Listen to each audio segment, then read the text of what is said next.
Chairman Pakistan Peoples Party Bilawal Bhutto Zardari Islamabad पहुंच गए हैं। बिलावल भुट्टो निगरां वज़ीर आज़म के लिए मुशावरत में शरीक होंगे। ज़राए का कहना है कि आसिफ अली जरदारी समेत पाकिस्तान पीपल्स पार्टी के दीगर रहनुमा भी मुशावरत में शरीक होंगे।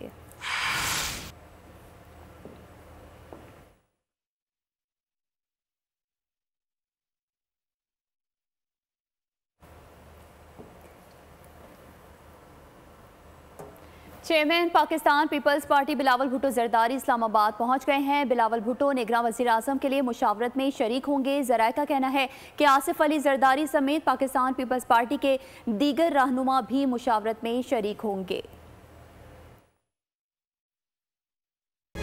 तारीख का अमीर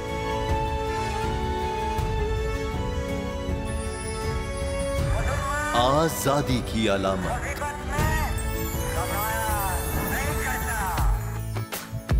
हुस्न का आईनादार,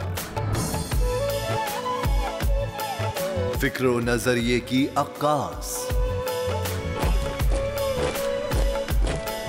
सरफराजी का गवाह, यानी हम सबका निगहबान पाकिस्तान।